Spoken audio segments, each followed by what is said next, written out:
Unit vector. हम देखते हैं यूनिट वेक्टर क्या होता है। हमने पहले ही पढ़ा था, किसी भी चीज़ को मेजर करना है तो हम क्या करते हैं, एक स्टैंडर्ड क्वांटिटी लेते हैं, ठीक। फिर उस स्टैंडर्ड क्वांटिटी के टर्म में हम क्या करते हैं, उस चीज़ को मेजर करते हैं। सिमिलरली हम यहाँ पे देखेंगे, मान लीजिए हमने एक स्टैंडर्ड क्वांटिटी लिया किसी चीज़ को मेजर करने के लिए। अब हम उस चीज़ को मेजर करना है, जैसे सपोज ये लेंथ है, हमने इसको स्टैंडर्ड क्वांटिटी ले लिया। अब इसके लेंथ को हमें मेजर करना है तो हम क्या कहेंगे, इसको रिपीट करके इसको मेजर करेंगे। सपोज ये 1 2 3 एंड 4, तो हम क्या कहेंगे, ये जो पूरा लेंथ है इस क्वांटिटी का 4 टाइम्स है, ठीक। और इस सपोज यूनिट को हमने यू मान लिया, मिनिमम जो भी हमारा स्टैंडर्ड क्वांटिटी है, तो आप क्या कहेंगे, इसका लेंथ कितना हो जाएगा, 4u, ठीक। तो जो ये क्वांटिटी है हमारी स्मॉलेस्ट यूनिट, इसको हम क्या कहेंगे, यूनिट वेक्टर, ठीक। क्योंकि इसके टर्म में हम क्या कर रहे हैं, इसके लेंथ को मेजर कर रहे हैं।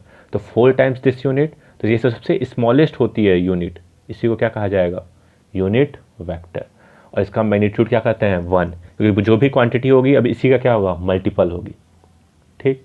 तो यूनिट वेक्टर को सिंपल शब्दों में कहा जाए तो ये वो वेक्टर होता है जो क्या होता है, सबसे स्मॉलेस्ट वेक्टर होता है, इसका मैग्नीट्यूड 1 होता है। और इसका बेसिकली काम क्या होता है, सिर्फ डायरेक्शन डिनोट करना। यूनिट वेक्टर के बारे में हमने पहले भी डिस्कस किया था। तो सबसे बेसिक क्वांटिटी किसी भी यूनिट की वेक्टर की क्या होती है, इट हैज़ मैग्नीट्यूड ऑफ 1, ठीक। इसका मैग्नीट्यूड कितना होता है, 1। और दूसरी क्वांटिटी क्या होती है, it denotes direction, it denotes direction, ठीक, ऑफ ए वेक्टर। इसको रिप्रेजेंट कैसे करते हैं, तो किसी भी क्वांटिटी के स्मॉल लेटर के ऊपर कैप लगा दिए तो ये क्या डिनोट करेगा, यूनिट वेक्टर को डिनोट करेगा, इट डिनोट्स यूनिट वेक्टर, ठीक। और यूनिट वेक्टर को लिखते कैसे हैं, तो unit vector will be given as vector divided by its magnitude. Vector divided by its magnitude हमें क्या देगा, यूनिट वेक्टर। और किसी वेक्टर को रिप्रेजेंट करना है यूनिट वेक्टर के टर्म में तो हम क्या कहेंगे, vector will be given as magnitude into its unit vector. तो ये कुछ बेसिक क्वांटिटीज होती हैं यूनिट वेक्टर की।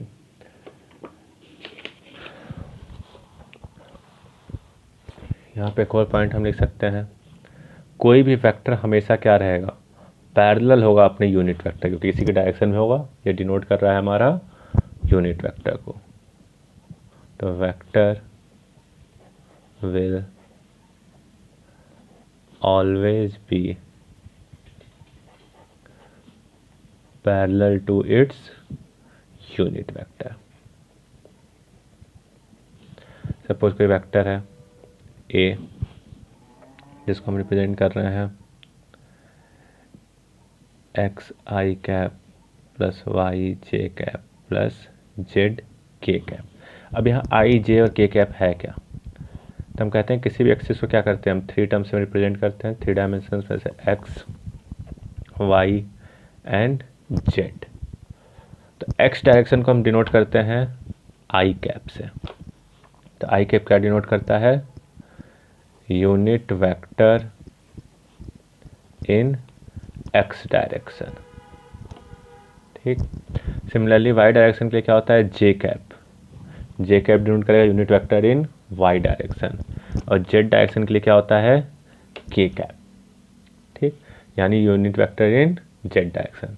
एक्स आई कैप यानी एक्स डायरेक्शन में कितना डिस्टेंस मूव किया हम, एक्स यूनिट्स, ठीक। I cap unit vector, X times I, यानी हमने क्या किया, एक्स यूनिट मूव किया आई डायरेक्शन में, यानी एक्स डायरेक्शन में। जे कैप में हम कितना मूव कर रहे हैं, 5 यूनिट्स, तो 5 यूनिट्स मूव किए हम जे डायरेक्शन में। और जेड डायरेक्शन में हम क्या किए हैं, जेड यूनिट्स मूव किए हैं, ठीक। तो यहाँ से आप क्या कहेंगे, मैग्नीट्यूड इस वेक्टर का कितना होगा, हमने कंपोनेंट फॉर्म में दिखा था कि जब इस तरह से डिनोट किया होता है मैग्नीट्यूड कितना हो जाता है वेक्टर का, √x² plus y² plus z²। अब इसका मैग्नीट्यूड हमें पता चल गया, तो यूनिट वेक्टर क्या हो जाएगा, तो A cap will be given as X I cap plus Y J cap plus Z K cap divided by √x² plus y² plus z²। तो इस तरह किसी वेक्टर का यूनिट वेक्टर हम रिप्रेजेंट करते हैं। कुछ एग्जांपल्स से समझते हैं यूनिट वेक्टर के कॉन्सेप्ट को। सपोज हमें गिवन है एक vector a is equal to 2i plus 3j plus 2k cap. ठीक, ये वेक्टर है, कह रहा है find unit vector of a। तो यूनिट वेक्टर होता क्या है, हम कहेंगे unit vector will be equal to vector divided by its magnitude. तो वेक्टर कितना है 2i cap plus 3j cap plus 2k cap divided by root over इसका मैग्नीट्यूड क्या जाएगा 2 का स्क्वायर 4 प्लस 3 का स्क्वायर 9 प्लस 2 का स्क्वायर 4, यानी कितना आ गया ये 2 by root 17 I cap plus 3 by root 17 J cap plus 2 by root 17 K cap.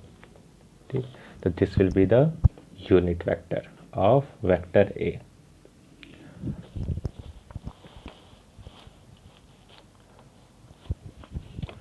Suppose similarly given है vector A is equal to 2i minus 3j plus 3k cap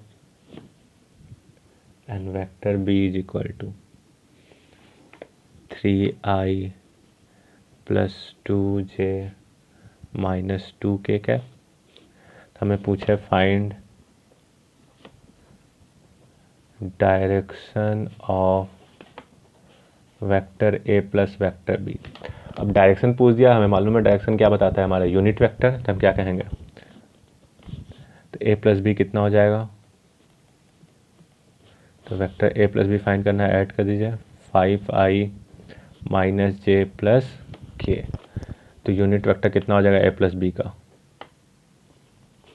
vector जो कि कितना है 5i minus J plus K divided by magnitude कितना हो जाएगा √25 plus 1 plus 1 which will be equal to, तो unit vector will be equal to 5 by √27 I cap minus 1 by √27 J cap plus 1 by √27 K cap. ठीक, तो this will be the unit vector of vector a plus b।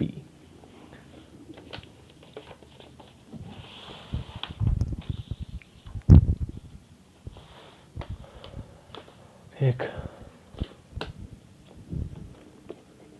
Suppose हमसे given है vector a is equal to 0.3i plus 0.4j plus c k cap. ठीक, कह रहा है find the value of c if vector a is a unit vector.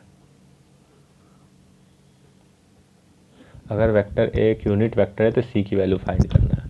तो हम कह रहे हैं अगर ये यूनिट वेक्टर है तो मॉड ऑफ a क्या होना चाहिए 1 होना चाहिए। This means that root over 0.3 का स्क्वायर यानी 0.09 प्लस 0.4 का स्क्वायर यानी 0.16 plus C square should be equal to 1। तो इसको रीअरेंज करेंगे तो क्या मिल जाएगा C square will be equal to 1 minus 0.25 यानी सी इज इक्वल टू √0.75। ठीक, तो this will be the answer. C की वैल्यू इतनी होगी तो आप कहेंगे कि ये यूनिट वेक्टर है। ठीक,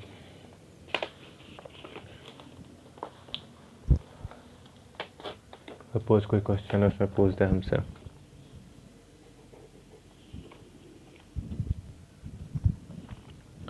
find a vector c whose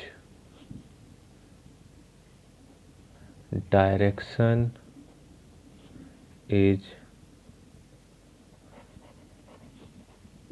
parallel to vector a, जहाँ वेक्टर आपको सपोज गिवन है 2i minus 2j plus K and magnitude equal to vector b। यहाँ वेक्टर बी सपोज हमारा गिवन है 3i + j - 2k। ठीक, तो वेक्टर सी कितना होगा? तो हमसे कह रहा है सी का मैग्नीट्यूड कितना है, तो magnitude of C will be equal to magnitude of B. B का मैग्नीट्यूड कितना है? 3 का स्क्वायर 9 + 1 + 4 यानी √14। सी का डायरेक्शन कितना है? ए के पैरेलल है, यानी सी और ए का यूनिट वेक्टर क्या होना चाहिए? सेम। तो ए का यूनिट वेक्टर कितना हो जाएगा? 2i - 2j + k divided by इसका मैग्नीट्यूड 4 + 4 + 1 यानी √9 which will be equal to 2/3 i cap -2/3 j cap + 2/3 k cap.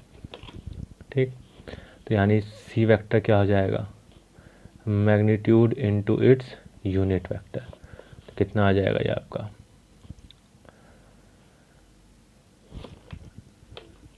1/3।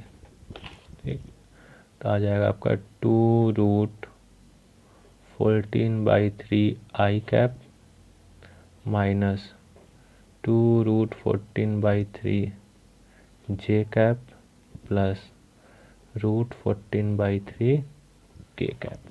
so this will be the answer। ठीक, इस तरह हम वेक्टर को डिनोट कर सकते हैं।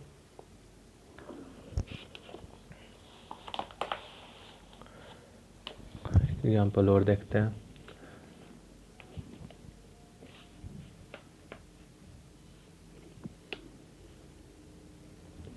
कहा जाए find a vector C which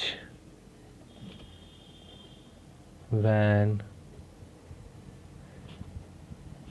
added to resultant of vector A 3i - 5j + 7k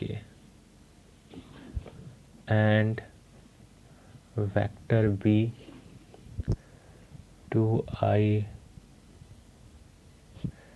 + 4j - 3k gives unit vector along y direction। ठीक, तो रिजल्टेंट क्या होगा? Vector A plus vector B. तो कितना आ जाएगा ये? 3 + 2 5 i cap -5 + 4 -j cap + 7 - 3 + 4k cap.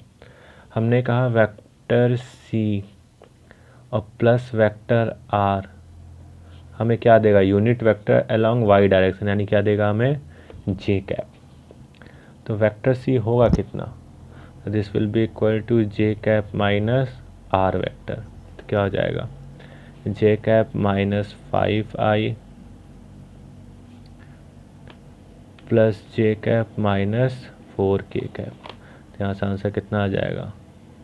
-5i cap + 2j cap -4k cap. This will be the vector C. ठीक, तो इस तरह हम यूनिट वेक्टर्स के प्रॉब्लम्स को सॉल्व करते हैं। अगर ग्राफ की मैंने आपको, तब वेक्टर नोटेशन कैसे लिखते हैं?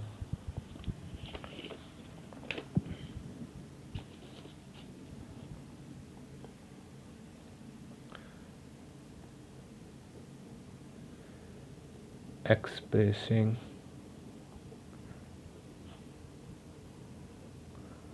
unit vector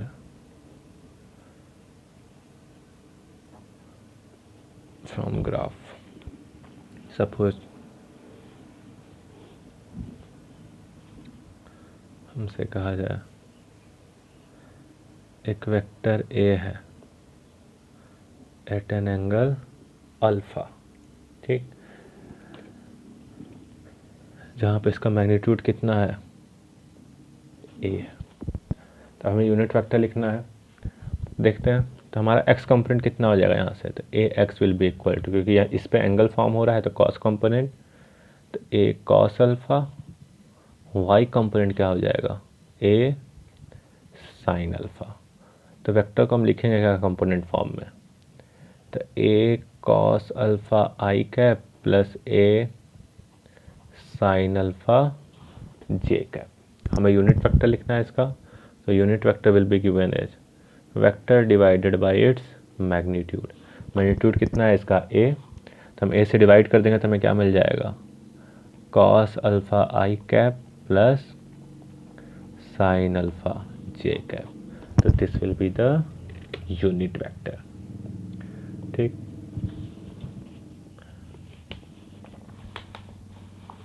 अब इसी तरह मान लीजिए हमें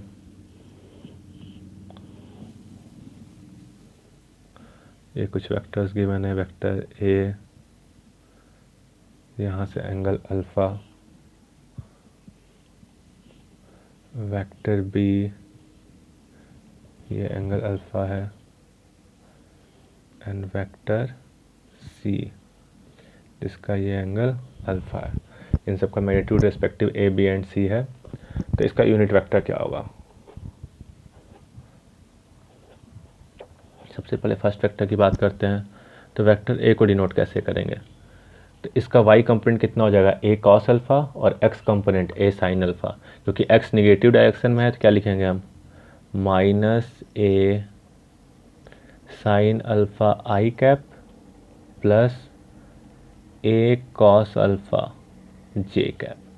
तो यूनिट वेक्टर क्या हो जाएगा, vector divided by its magnitude. Magnitude कितना है, ए है, ए से डिवाइड करेंगे तो क्या बन जाएगा, माइनस साइन अल्फा आई कैप प्लस कॉस अल्फा जे कैप। सिमिलरली वेक्टर बी के लिए बात करते हैं, तो इसका एक्स कंपोनेंट कितना होगा, b sine alpha, Y component b cos alpha. दोनों निगेटिव डायरेक्शन में है, तो वेक्टर बी को कंपोनेंट फॉर्म में हम क्या लिखेंगे, माइनस बी साइन अल्फा आई cap minus b cos alpha जे कैप। तो यूनिट वेक्टर क्या हो जाएगा, vector divided by its magnitude, यानी माइनस साइन अल्फा आई कैप माइनस कॉस अल्फा जे कैप। एम सिमिलरली सी के लिए बात कर लेते हैं, तो इसका x component c cos alpha, Y component c sine alpha. तो क्या लिखेंगे, सी कॉस अल्फा आई cap minus c sine alpha जे कैप। तो यूनिट वेक्टर क्या हो जाएगा, vector divided by its magnitude, यानी कॉस अल्फा आई कैप माइनस साइन अल्फा जे cap. इस तरह हम यूनिट वेक्टर को रिप्रेजेंट करते हैं। तो कुछ एग्जांपल्स हो गए हम यूनिट वेक्टर को किस तरह लिखते हैं। नेक्स्ट आगे बात करते हैं हम वेक्टर एडिशन के बेसिस पे एक थ्योरम आता है हमारा, लेमीज थ्योरम। लेमीज थ्योरम क्या कहता है देखते हैं।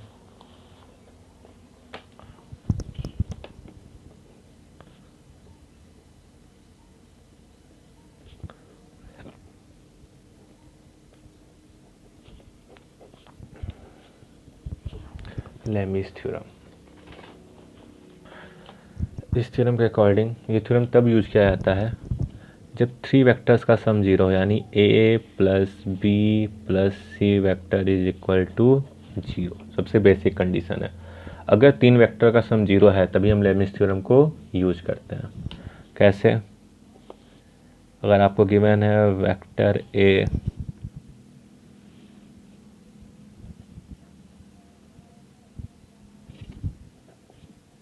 Vector B and vector C, एक ट्रायंगल फॉर्म कर रहे हो, तो जब ट्रायंगल फॉर्म करते हैं तो रिजल्टेंट क्या होगा इसका, जीरो। तो इस कंडीशन में angle between A and B क्या होगा, तो हम ए को आगे प्रोजेक्ट कर देंगे, ठीक। तो ये एंगल क्या हो जाएगा, angle between A and B, suppose ये एंगल गामा है। इसी तरह बी और सी के बीच में एंगल फाइंड करना है तो हम क्या करेंगे, बी को आगे प्रोजेक्ट कर देंगे, तो ये एंगल क्या हो जाएगा, बी और सी के बीच का बीटा मान लेते हैं, और सिमिलरली सी को हम इस तरह आगे प्रोजेक्ट कर दिया, तो ये एंगल क्या हो जाएगा, इनके बीच का एंगल गामा। ठीक, इसको हम ऐसे भी रिप्रेजेंट कर सकते हैं, vector A, vector B and vector C, जहाँ ये एंगल क्या है गामा, ये एंगल क्या है बीटा, और ये एंगल क्या है अल्फा। ठीक, तो ऐसा कंडीशन है, तब हम क्या कहते हैं, क्योंकि ए बी और सी का सम 0 है, तो ratio of magnitude of vector and sine of angle between other two vector, यानी वेक्टर ए है तो अदर टू वेक्टर क्या है बी और सी, तो इसके बीच का एंगल क्या हो जाएगा sine beta will be equal to, ये हमेशा क्या रहेगा कांस्टेंट रहेगा। बी की बात करेंगे तो अदर टू वेक्टर ए और सी, यानी ये अल्फा है, sine alpha will be equal to c by a और बी के बीच यानी साइन गामा, ये हमेशा क्या रहने वाला है कांस्टेंट रहने वाला है। तो हम लिखते क्या है इस थ्योरम को, according to this if resultant of three vectors is 0, then the ratio of magnitude of vector and sine of angle between other two vector will be constant। अगर ऐसा है तो मैग्नीट्यूड ऑफ वेक्टर और sine of angle between other two vector क्या रहने वाला है constant रहने वाला है। ठीक, एप्लीकेशन देखते हैं इसका एक एग्जांपल के through.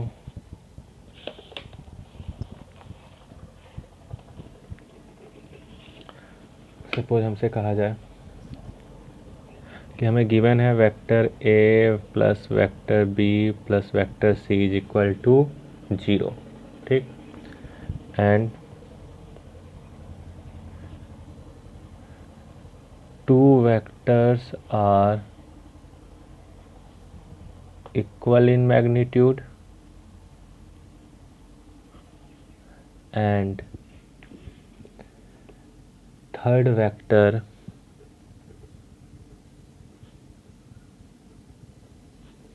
is root 2 times of either two, then find angle between vectors।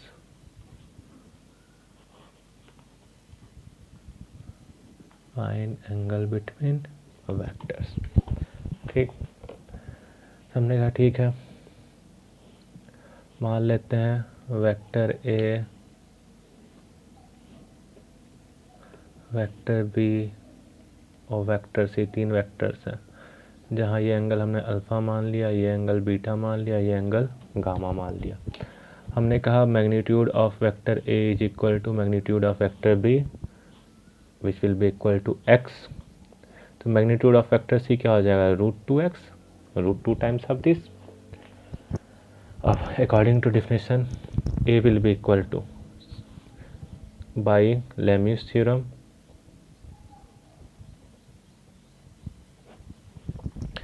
ए का मैग्नीट्यूड यानी x divided by sine beta will be equal to b का मैग्नीट्यूड यानी x divided by sine alpha will be equal to, ये gamma है तो ये gamma हो जाएगा √2x by sine alpha.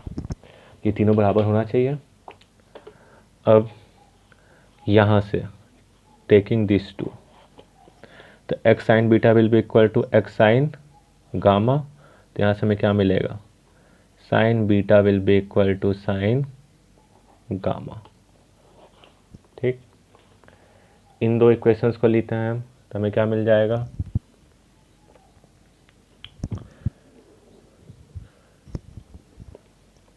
X by sine beta is equal to root two x by sine alpha, x x cancel out हो जाएगा, यानी sine alpha will be equal to root two times sign